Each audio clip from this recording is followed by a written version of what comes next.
Bonjour, bienvenue à ma nouvelle vidéo YouTube. Alors, la dernière vidéo, nous avons parlé de la poésie en général. On a parlé des vers, des rimes, on a parlé de strophes, on a parlé même des rimes plates et des rimes croisées, donc la différence. Alors, aujourd'hui, on va parler de différents types de poèmes. Et oui, il existe différents types de poèmes. Et aujourd'hui, donc, on va un petit peu explorer tout ça. Alors, tout d'abord, il ne faut pas oublier que chacun découvre la poésie de sa propre manière, donc avec sa propre sensibilité et son imagination. Donc, des gens peuvent ressentir des différentes choses selon le poème qu'ils lisent. Donc, par exemple, moi, je vais lire un poème, peut-être qu'il va me faire pleurer, mais peut-être que quelqu'un d'autre va faire plutôt penser. Donc, chacun va vivre la poésie d'une façon différente, avec sa sensibilité et son imagination.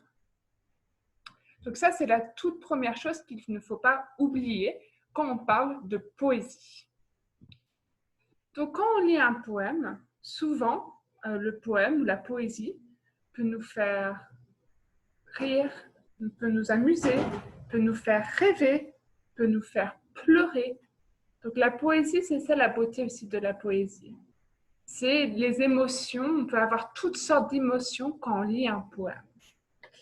Donc ici sur ma petite ardoise, j'ai écrit donc les différents types de poèmes. La poésie peut nous amuser, faire rêver, faire pleurer. Donc chacun va réagir d'une façon très différente. Et aussi, la poésie n'est pas écrite tout le temps de la même manière. D'accord? Donc, c'est ce qu'on va voir maintenant, les différents types de poèmes. Alors, aujourd'hui, nous allons voir 3 différents types de poèmes. Donc, il y a le poème qui est plutôt classique. Le poème, c'est des poèmes qui sont écrits en vers, avec un retour à la ligne à chaque nouveau vers. Donc, le poète écrit un vers, ensuite il va à la ligne pour écrire un autre vers. Et parfois, il y a des rimes plates, des rimes croisées. D'accord? Donc ça, c'est le premier type de poème. Donc, je me répète, c'est un poème où il y écrit un vers et ensuite il y a un retour à la ligne pour écrire le prochain vers. Si vous avez oublié ce qu'est un vers, vous pouvez voir ma vidéo d'avant. Là, on avait parlé un peu de vers. Donc ça, c'est le premier type de poème. Le deuxième type de poème, c'est ce qu'on appelle des poèmes écrits en prose. Et ils n'ont pas de vers. D'accord? C'est ce qu'on appelle des poèmes écrits en prose. Et ils n'ont pas de vers.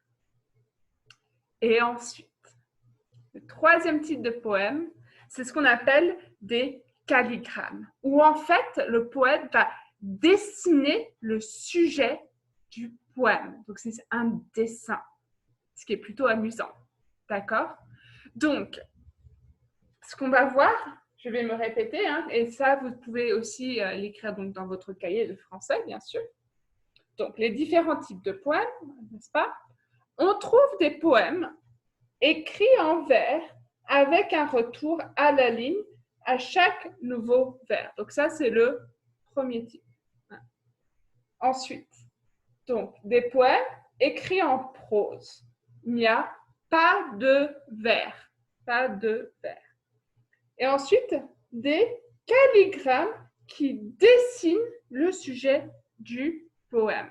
D'accord? Donc ça, c'est vraiment les 3 types de poèmes qu'on va voir aujourd'hui. Donc si vous allez sur Google Classroom, là où j'ai mis la leçon, vous allez voir que donc, il y a bien ce poème-là qu'on a vu dans ma première vidéo.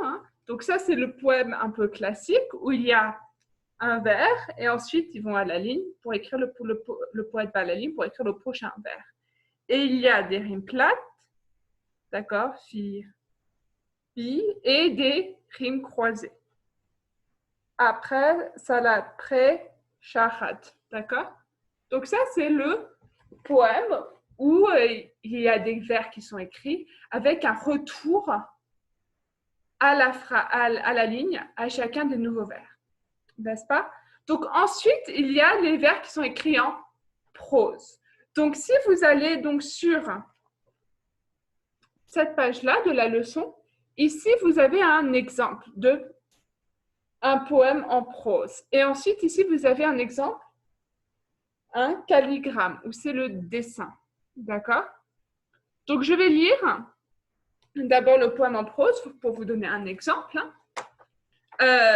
Donc ça s'appelle Le vieux saltimbanque. Donc vous pouvez suivre avec moi. Tout n'était que lumière, poussière, cris, joie, tumulte.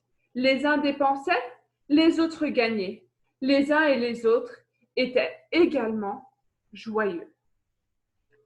Et partout circulait, dominant tous les parfums, une odeur de friture qui était comme l'encens de la fête. Au bout, à l'extrême bout de la rangée de baraques, comme si honteux, il s'était exilé lui-même de toutes ses splendeurs. Je vis un pauvre saltimbanque, voûté, caduc, adossé contre un des poteaux de sa cahute. Donc ça, c'est un poème de Baudelaire, qui est un poète connu français. D'accord? Et ensuite, on a le poème Vertige, qui est un calligramme. D'accord? Donc là, comme vous pouvez voir, pour le lire, c'est un peu compliqué parce qu'il y a des mots, par exemple, de sa corolle, de ses feuilles, sur sa tige et de son teint, j'irai dans le soleil, se répétait la fleur, jusqu'au jour où le vent lui fit perdre la tête. Oula. Donc, vous voyez, ça donne un peu le vertige. Donc, ça, c'est le calligramme. Donc, ça dessine le sujet du poème. Donc, je me répète, hein, il y a les poèmes avec des vers, d'accord, ou écrit en vers avec un retour à la ligne à chaque fois. Et ensuite, on a des poèmes écrits en prose où il n'y a pas de vers. Et ensuite, on a un calligramme qui, en fait, c'est un dessin du sujet du poème. Donc voilà, ça sont 3 différents types de poèmes. Ce qu'on va faire maintenant, avant de se quitter, hein, je vais discuter un petit peu et expliquer ce que vous devez faire pour vos devoirs. D'accord? Donc, prenez une copie, suivez avec moi et je vais vous expliquer exactement ce qu'il faut faire pour votre travail. Alors, si vous voyez sur la page numéro 1, ici, il y a écrit création poétique avec des si. Si, c'est en anglais, c'est F. D'accord? Donc, vous allez devoir lire ces 5 poèmes. D'accord? Donc, je vais les lire. Et ensuite, j'aimerais bien que vous essayiez de les comprendre. Si vous avez du mal à les comprendre, vous allez venir dans ma classe Zoom mercredi et on les verra ensemble. D'accord? Donc, ici, il y a A, le poème A, B, C, D, E. D'accord? Alors, A. Le monde en son dessus-dessous. Si les églises étaient au fond des mers, si 3 fois 1 faisait 9, si les boutons d'or ruminaient la vache, si le cavalier portait le cheval, si les chats subissaient la honte d'être chassés par la souris, si un monsieur était une madame, le monde serait sans dessus-dessous. Mais je n'en serais pas très surpris. Donc, cavalier qui porte un cheval, c'est un peu bizarre ça. Et un chat qui est poursuivi par une souris. Donc ça, c'est un poème d'après Willima Brady Rand. Donc, à mon avis, c'est peut-être une écrivaine anglaise ou américaine. Peut-être française, je ne sais pas. Donc ça, c'est le poème A. Le poème B. Si. Si la sardine avait des ailes, si Gaston s'appelait Gisèle, si l'on pleurait lorsqu'on rit, si le pape habitait Paris, si l'on mourait avant de naître, si la porte était la fenêtre, si l'agneau dévorait le loup, si les Normands parlaient zoulou, si la mer Noire était la Manche, si la mer Rouge, la mer Blanche, si le monde était à l'envers, je marcherais les pieds en l'air. Le jour, je garderais la chambre, j'irais à la plage en décembre. 2 et 1 ne ferait plus 3. Quel ennui, ce monde à l'endroit. Jean-Luc Moreau. Donc c'est la même chose, hein? C'est un peu rigolo. Un agneau qui dévore un loup? Marcher les pieds en l'air? C'est rigolo ça. Hein? Donc ça, c'est le poème B. Poème C. Avec des si. Si les poissons savaient marcher, ils aimeraient bien aller le jeudi au marché. Si les canards savaient parler, ils aimeraient bien aller le dimanche au café. Et si les escargots savaient téléphoner, ils resteraient toujours au chaud dans leur coquille. Peu droit. Même chose. Hein. Moi, j'ai jamais vu un canard parler. Enfin, jamais entendu un canard parler. Je n'ai jamais vu un poisson marcher. Donc ça, c'est le poème C. Le poème D. Si. Avec des si, on verrait picorer des vaches. On verrait brouter les poules. Les cochons butineraient et l'on ferait du boudin d'abeilles. D'ailleurs, la gauche serait la droite et personne n'en saurait rien.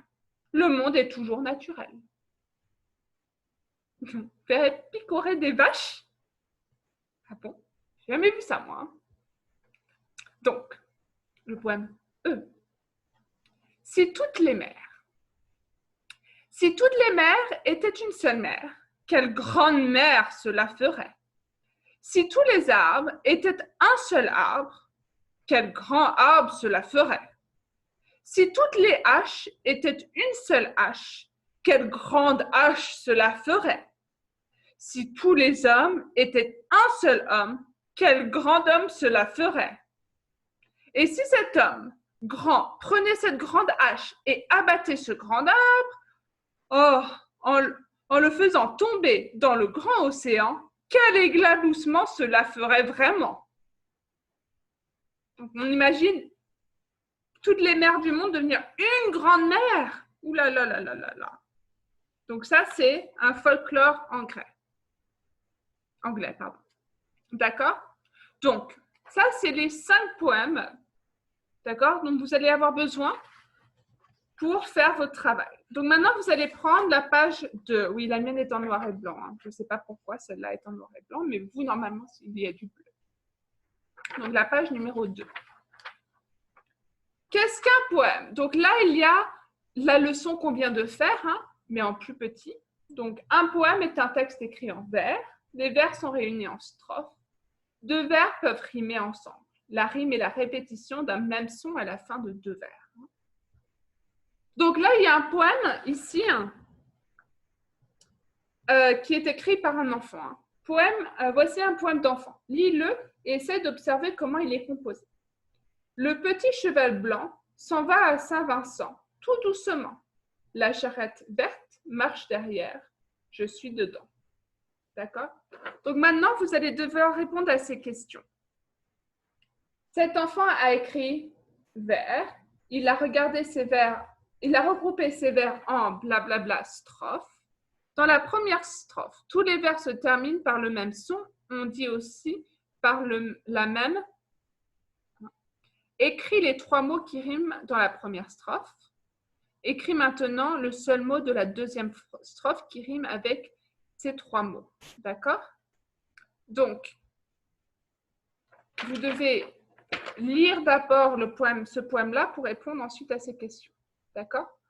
Ensuite, ici, analyse des poèmes. Lis les 5 poèmes de la première feuille. Puis, dans le tableau, coche les cases qui conviennent. Donc, vous allez voir si, donc par exemple, vous avez ces 5 poèmes-là. Il y a un titre. Alors, est-ce que les 5 poèmes ont un titre? Oui. Donc, on fait le premier ensemble. Hein. Comme tous les poèmes ont un titre, vous allez me cocher, faire un petit check sur A, B, C, D, E. D'accord? Parce que le poème A a un titre, le poème B a un titre, le poème C a un titre, le poème D a un titre et le poème E a un titre. D'accord? Donc, vous allez cocher toutes les bonnes réponses. Donc, vous allez faire ça pour toutes les questions. Il y a un titre. On va souvent à la ligne, ce sont des vers. Est-ce que tous les poèmes ont des vers ou est-ce que c'est des proses, par exemple? Les vers contiennent des rimes. On utilise toute la ligne d'écriture. Le poème contient des strophes. On utilise souvent le même mot au début de phrase. Il y a le nom de l'auteur. D'accord? Donc, vous devez me répondre à toutes ces questions et mettre un check si, oui, en effet, il y a par exemple le nom de l'auteur. Donc, ça, c'est la page 2. Ensuite, la page 3. Celle-ci. D'accord? Page 3. À toi d'écrire. Relis le texte de Claude Roy, le poème C. Donc, vous allez relire le poème C avec des si. Tu vas inventer 2 strophes sur ce modèle. Donc là, vous voyez, il y a 3 strophes. Maintenant, vous allez en faire 2. D'accord? Alors, d'abord, vous allez devoir trouver 2 animaux. Ensuite, vous êtes pour le 2, remplis le tableau suivant. Action. Par exemple, faire du vélo. Conséquence. Qu'est-ce qui peut arriver? Faire le tour du monde. D'accord? Donc, vous allez devoir choisir 2 animaux, d'accord? Donc, qu'est-ce que les animaux font? Et c'est quoi la conséquence? D'accord? Et maintenant, vous allez complète maintenant cette structure. Si, savait, blablabla. Si les chiens savaient conduire une voiture, par exemple. D'accord? Et ensuite, ils ne conduiraient pas très bien, par exemple. D'accord? Donc, vous allez devoir faire ça avec 2 animaux. D'accord? Donc là, par exemple, si on lit le poème, si les poissons savaient marcher, ils aimeraient bien aller le jeudi au marché. Donc, à votre tour, si blablabla savait blablabla, ils... D'accord? Donc, vous allez faire ça pour 2 animaux différents. Après, pour t'aider, donc, après le si, tu dois écrire le nom de l'animal que tu as choisi. Après savait, tu dois écrire la première action que tu as choisie. Après il avec un S, tu dois écrire la conséquence que tu as écrite. D'accord? Choisis un tour maintenant une fin ou invente une fin. Mais je ne serais pas surpris. Quel éclaboussement cela ferait vraiment? Et pourquoi pas? Quel ennui ce monde à l'endroit? Donc ensuite, si vous voulez, soit vous pouvez choisir une fin ou vous pouvez faire une fin, donc écrire même une 3e strophe si vous voulez, avec une fin et ça peut être rigolote. Donc par exemple, Claude Roy a dit « Et si les escargots savaient… oui, lui, il a écrit 3 strophes. Mais après, vous pouvez choisir une fin différente. Donc, Claude Roy a écrit « Et si les escargots savaient téléphoner, ils resteraient toujours au chaud dans leur coquille. » Et après, vous pouvez faire, par exemple, rajouter une fin « Je ne serais pas très surpris » ou « Quel ennui ce monde à l'endroit » ou une autre fin que vous voulez. D'accord? Donc, vous devez faire au moins 2 strophes. Si vous voulez me faire une 3e strophe comme Claude Roy, vous pouvez, avec une fin un peu amusante. Donc, soit une fin qui est déjà choisie pour vous, ou une fin que vous voulez écrire vous-même. Et maintenant, la 4e page, et la dernière page. Création poétique avec des si. Alors, maintenant, écris un poème à la manière du texte E. Donc, c'est ce poème-là, le E. Tu vas choisir plusieurs mots, les uns en rapport avec les autres. Donc, 2 objets. N'importe quel objet. Ensuite, une catégorie de personnes. Filles, garçons, hommes, femmes, maîtresse, maman, joueur de foot, chanteur, comme vous voulez. Et ensuite, vous allez l'écrire ici, hein, ce que vous avez choisi. Action, donc une action. Un endroit, n'importe quel endroit. Complète maintenant cette structure. Si toutes les tables étaient une seule table, quelle grande table cela ferait? Si tous les crayons étaient un seul crayon, quel grand crayon cela ferait? Si toutes les maîtresses étaient une seule maîtresse, quelle grande maîtresse cela ferait? Maintenant, d'accord? Donc ça, c'est un exemple. Hein. Ensuite, pour t'aider, tu écriras tout, un seul et quel, si le nom qui suit est masculin. Et tu écriras toute une seule, quelle, si le nom est féminin. Donc faites attention au masculin et féminin aussi. Et maintenant, rédige maintenant la fin de ton poème. Donc ça, c'est le début du poème. Et ça, c'est la fin du poème. D'accord? Donc maintenant, vous allez faire la même chose qu'ici. D'accord? Et vous allez m'écrire la fin du poème. Ce que je veux que vous fassiez ensuite, vous allez me réécrire les deux poèmes. Donc le poème de la page 4 et le poème de la page 3 sur une feuille de papier, hein, une feuille pour la page 3, une feuille pour la page 4. Et ensuite, vous allez me faire un joli dessin, m'illustrer ce poème. N'oubliez pas un titre et écrire votre nom. Et ensuite, vous allez me l'envoyer sur Google Classroom. Et j'ai vraiment, vraiment, vraiment hâte de lire vos poèmes. Ça va être super, je suis sûre. Hein. Donc, amusez-vous bien. Si vous avez besoin d'aide, rendez-vous mercredi à 10h30 sur Zoom. Merci.